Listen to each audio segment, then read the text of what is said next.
wabarakatuh. Hamdan wa syukran lillah, salatu wa salaman ala rasulillah wa ala alihi wa sahbihi wa wala. Puji syukur kehadiran Allah subhanahu wa ta'ala, salawat dan salam kepada Rasulullah Muhammad sallallahu alaihi wasallam. Yang terhormat para Dewan Hakim, yang terhormat seluruh peserta dari kafilah Kabupaten Aceh Barat, dan yang terhormat seluruh hadirin yang berhadir pada malam yang berbahagia ini. Pada kesempatan ini, saya Cik Safrina, perwakilan dari kafilah Kecamatan Kawai 16, akan memaparkan sebuah makalah Qur'ani yang berjudul Era Milenial, Eksistensi Keluarga Qur'ani dalam Menopang Ketahanan Nasional. Islam sebagai agama rahmatan lil alamin telah mencakup segala aspek kehidupan manusia. Sebagai sumber utama rujukan umat Islam, Al-Quran telah merangkum segala sisi kehidupan manusia tanpa terkecuali, termasuk dalam hal menyiapkan dan mendidik keluarga. Indonesia sebagai negara dengan penduduk terbesar sebagai negara dengan salah satu penduduk terbesar di dunia dan mayoritas beragama Islam, menjadikan negara Indonesia sebagai negara dengan penduduk muslim terbesar di dunia. Sebagaimana yang dikatakan oleh M. Qurashihab dalam bukunya yang berjudul Membumikan Al-Quran, keluarga adalah unit terkecil dalam kehidupan bernegara, yang mana keluarga dapat mempengaruhi kondisi dan situasi dalam kehidupan bernegara.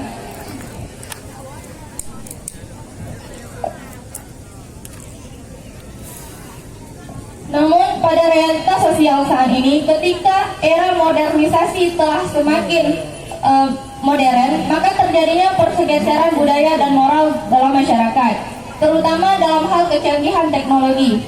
Kecanggihan teknologi tidak terelakkan lagi, sehingga dapat menimbulkan pergeseran moral dan budaya dalam masyarakat.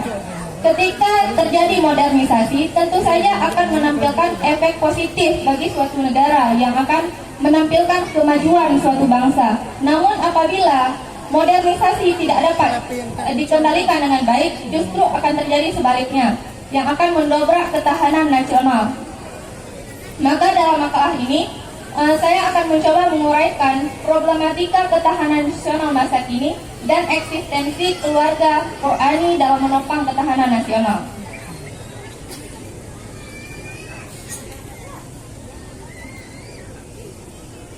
Sebagaimana firman Allah Subhanahu wa taala dalam Al-Qur'an surah Thaha ayat 132 yang berbunyi, A'udzu billahi minasy syaithanir rajim. Bismillahirrahmanirrahim. Wa'mur ahlaka bis-shalati wastabir 'alaiha. Yang artinya, dan perintahkanlah kepada keluargamu untuk mendirikan salat dan bersabarlah kamu dalam mengerjakannya. Dalam tafsir Al-Misbah karya M. Qurashihab, beliau menjelaskan bahwa kata ahlaka yang berarti keluarga di sini, jika dilihat dari asbabun nuzulnya, maka ditujukan kepada istri beliau saja, yaitu Khadijah radhiyallahu an dan para anak-anaknya. Namun para ulama memperluasnya bahwa ayat ini ditujukan kepada kaum muslimin, yang mana dapat dikatakan bahwa Al-Quran memerintahkan Nabi dan kaum muslimin agar memerintahkan keluarganya untuk melaksanakan sholat. Nah, kemudian Syekh Abdurrahman bin Nasir As-Sa'di dalam karyanya ada yang perintah untuk memerintahkan keluarga dalam melaksanakan sholat, maka hal itu juga menjadi perintah agar keluarga dapat ada yang perintah untuk memerintahkan keluarga dalam melaksanakan sholat, maka hal itu juga menjadi perintah agar keluarga dapat generasi yang akan menjadikan keluarga itu harmonis dalam menganggota keluarga, harmonis dengan Allah Subhanahu wa taala, dan harmonis dalam keadaan sosial. Nah, selanjutnya saya akan menguraikan problematika masa kini di era milenial. Ketahanan nasional adalah kondisi dinamis dalam suatu negara, yang mana negara tersebut dapat dapat mengatasi segala tantangan, rintangan yang dialami oleh suatu negara, yang dapat melangsungkan kelangsungan hidup bangsa serta perjuangan mengejar tujuan nasional. Pada umumnya ketahanan nasional itu ada dua. Yang pertama ketahanan nasional militer dan yang kedua ketahanan nasional non militer. Ketahanan nasional militer adalah ketahanan nasional untuk mempertahankan bangsa tersebut dari ancaman militer, misalnya dari agresi, konflik komunal, dan lain sebagainya. Namun pada era globalisasi saat ini, bukan peperangan seperti itu yang terjadi. Bukanlah peperangan menguasai wilayah, bukan agresi, tetapi yang terjadi adalah peperangan dalam hal ekonomi, politik, dan sosial budaya. Nah, saya contohkan misalnya, yang pertama penyebaran hoax. Tak dapat dipungkiri lagi, kecanggihan teknologi telah menyusup ke berbagai lapisan masyarakat. Indonesia baru-baru ini baru saja melaksanakan pemilu serentak. Nah, di sini dapat dilihat kecanggihan teknologi menimbulkan efek negatif yang sangat serius. Bahkan dapat memunculkan isu makar di mana-mana. Kemudian yang kedua yaitu kecanduan game online. Game online ataupun permainan yang berbasis internet yang terjadi di kalangan remaja semakin digemari. Hal ini tentu saja tidak akan menampilkan efek negatif apabila game tersebut hanya dimainkan di waktu kosong dan hanya untuk hiburan semata. Namun yang terjadi adalah sebaliknya. Remaja masa kini telah mengalami kecanduan dan tidak dapat terlepas lagi dari game online tersebut. Padahal yang diharapkan adalah remaja sebagai generasi muda hari ini, dia dapat menjadi generasi penerus bangsa melalui karya-karyanya dan keahliannya di masa depan. Namun yang terjadi adalah remaja yang kecanduan game online malah tidak memiliki keahlian apapun. Kemudian, sebagai saran dan solusi, dengan pembentukan keluarga Qurani sebagai penyongsong ketahanan nasional. Yang pertama adalah menyiapkan generasi Qurani yang cerdas dan berkarakter. Dengan menyiapkan generasi Qurani sejak masa dalam kandungan. Dr. Ben Hamel dari UMC Nijmegen Nederland pernah mengatakan, tingkat kecerdasan seseorang itu berdasarkan kromosom yang berasal dari ibunya. Dengan demikian, lebih baik memiliki ibu yang cerdas daripada ayah yang cerdas. Nah, di sini beliau menjelaskan, saya mengutip dari buku Afala Taqilun, yang mana buku tersebut mengutip Dr. Ben Hamel dari yang dari Nijmegen Nederland. Nah, di situ dijelaskan bahwa kecerdasan diperoleh dari mitokondria yang berasal dari sel telur atau ovum yang berasal dari ibu. Nah, maka di sini dapat dipahami bahwa kecerdasan seorang anak itu sangat dipengaruhi oleh kecerdasan ibunya. Yang mana di situ juga dijelaskan kecerdasan seorang anak 75% merupakan genetik dari ibunya. Maka jadilah ibu yang cerdas untuk melahirkan anak yang cerdas. Kemudian untuk menjadikan anak itu berkarakter, maka ada prinsip dalam Al-Quran. Yang pertama, membiasakan mereka dengan akhlak yang baik. Akhlak yang baik itu dimulai dari sejak kecil. Ketika anak tersebut dibiasakan dengan akhlak yang kecil, akhlak dari masa kecil, maka anak tersebut akan membiasakan dirinya hingga dewasa. Kemudian yang kedua, menjauhkan mereka dari teman yang buruk. Yang ketiga, menjadi panutan yang baik bagi anak-anak. Nah, anak-anak maksud saya, orang tua, apapun pekerjaan, apapun jabatannya, tetaplah orang tua ini yang paling agung di mata anak-anak. Nah, jadilah orang tua yang baik, yang menjadi panutan bagi anak-anak. Jangan mengharapkan anak yang baik jika ayahnya belum baik. Jangan mengharapkan ayah yang baik apabila keluarganya belum baik. Yang keempat adalah mendoakan mereka. Mendoakan anak-anak adalah hal yang paling urgen, yang mana doa ini adalah senjata orang mukmin. Sebagaimana seperti yang telah dicontohkan dalam Al-Quran, Nabi Ibrahim, Nabi Zakaria pernah mendoakan anak-anaknya supaya menjadi anak yang baik. Yang kedua, untuk menopang ketahanan nasional, maka tanamkan sikap nasionalisme dalam keluarga, yaitu sesuai dengan Al-Quran surah Al-A'raf ayat 96 yang berbunyi, A'udzu billahi minasyaitonir rajim. Bismillahirrahmanirrahim. Walau anna anna ahlal qura amanu wattaqaw lafatahna alaihim barakatim minas sama'i wal ardh. Yang artinya, padahal jikalau sekiranya penduduk negeri-negeri beriman dan bertakwa, pastilah kami melimpahkan kepada mereka berkah-berkah dari langit dan bumi.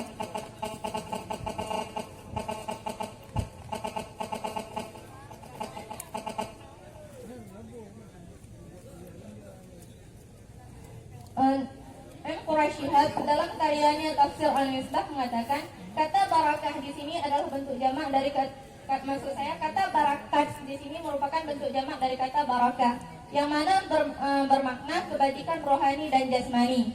Nah, keberkahan dari langit dan bumi dimaksudkan adalah keberkatan spiritual dan keberkatan material. Nah, di mana dalam ayat tersebut ketika ditunjukkan penduduk negeri, maka secara tidak langsung yang menjadi sasaran utamanya adalah keluarga. Sekali lagi, karena keluarga adalah unit terkecil dalam berkehidupan bernegara. Kemudian yang ketiga, membimbing dalam pemanfaatan kecanggihan teknologi. Kecanggihan teknologi yang sudah tidak dapat dielakkan lagi, seharusnya dapat cukup bisa.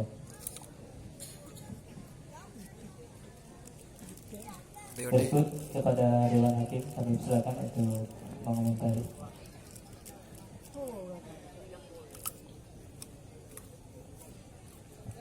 Assalamualaikum warahmatullahi wabarakatuh.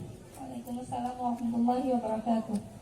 Pembahasannya sudah sangat bagus, tapi saya ada beberapa hal yang ingin saya pertanyakan. Salah satu yang sudah dihimpulkan dari dalam presentasinya bahwa karakteristik dari era milenial ini adalah revolusi di industri komunikasi dengan munculnya HP pintar dan berkembangnya game online. Pada kesempatan ini saya hanya ingin mendalami wawasan saudari. Yang paling mutakhir sekarang adalah fatwa MPU Aceh bahwa ada beberapa game online yang digandrungi oleh generasi muda seperti PUBG, Free Fire dan lain-lain sejenis itu haram. Sementara di belahan dunia lain, di Jeddah sedang dilaksanakan ada satu festival budaya, dan di festival tersebut diselenggarakan game ini. Jadi bagaimana saudari melihat fenomena ini dalam kaitannya terhadap ketahanan nasional ini? Demikian. Baik, terima kasih. Sebelumnya memang pada akhir-akhir ini MPU Aceh telah mengharamkan game PUBG. Tentu saja ini direspon. Tentu saja menurut saya ini harus direspon dengan baik. Karena kenapa?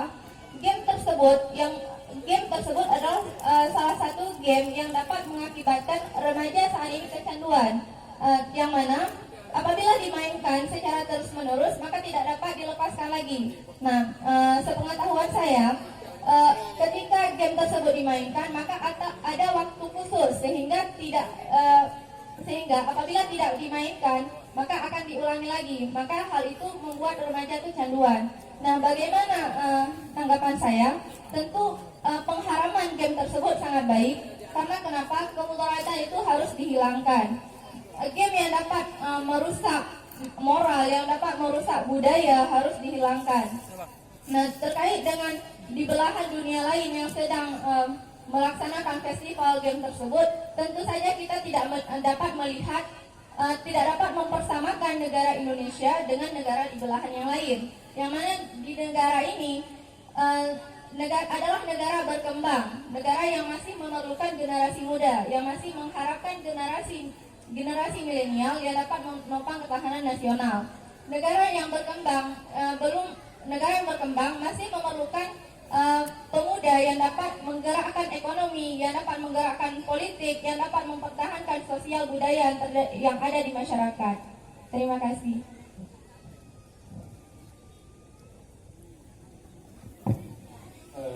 Bismillahirrahmanirrahim. Assalamualaikum warahmatullahi wabarakatuh. Waalaikumsalam warahmatullahi wabarakatuh. Saudari Cut Safriani. Oh, Safrina. Cik Safrina, Pak Aan, Pak Eksistensi keluarga Qurani. Kalau kita lihat dari akal katanya ini, kalau dalam bahasa Zulkarnaini. keluar dan melihat ke dalam diri. Jadi tadi saya melihat di pemaparan itu saudari mengaitkan teknologi itu ke hal-hal yang negatif, ya kan? Dampak-dampaknya ke dalam hal yang negatif. Saya di sini ingin tahu, karena kita kan kalau kita lihat teknologi itu kan bukan hanya ke hal yang negatif saja. Kita kan ingin melihatnya secara komprehensif. Jadi apa pendapat saudari teknologi itu kalau dilihat secara positif? Nah, ini mungkin kita ingin dengar ya pemaparan saudari waktu dan tempat. Engkena Baik, terima kasih. positifnya Sebelumnya, tadi sudah pernah cuman saya- negatifnya sudah dulu. saya jelaskan di Dan awal yang dimanfaatkan bahwa yang negatif. modernisasi tentu saja akan menampilkan hal positif, yaitu akan menampakkan kemajuan suatu bangsa apabila dapat dikendalikan dengan baik. Nah, dan pada akhir makalah ini saya juga memaparkan bagaimana cara membimbing generasi saat ini agar generasi saat ini dapat memanfaatkan kecanggihan teknologi. Kecanggihan teknologi menampilkan beberapa efek yang sangat positif. Misalnya saja seperti saat ini ada laptop, komputer, kemudahan akses informasi dan lain sebagainya. Namun tentu saja memiliki efek yang sangat positif apabila tidak dapat dikendalikan dengan baik. Nah, di sini kita tidak dapat mengelak dari kecanggihan teknologi, karena kecanggihan teknologi ini merupakan salah satu unsur yang dapat memajukan bangsa, yang dapat memajukan negara. Tetapi yang perlu diperhatikan adalah bagaimana pemanfaatannya. Maka dari itu kepada orang tua dan kepada kepala keluarga agar dapat membimbing anak-anaknya bagaimana dalam cara pemanfaatan kecanggihan teknologi agar tidak disalahgunakan. Demikian.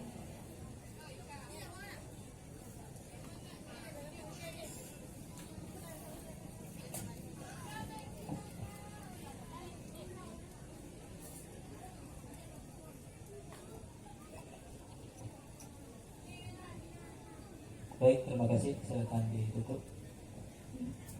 Terima kasih kepada Dewan Juri. Wallahu a'lam bishawab wa billahi taufiq. Wallahu a'lam bishawab. Assalamualaikum warahmatullahi wabarakatuh.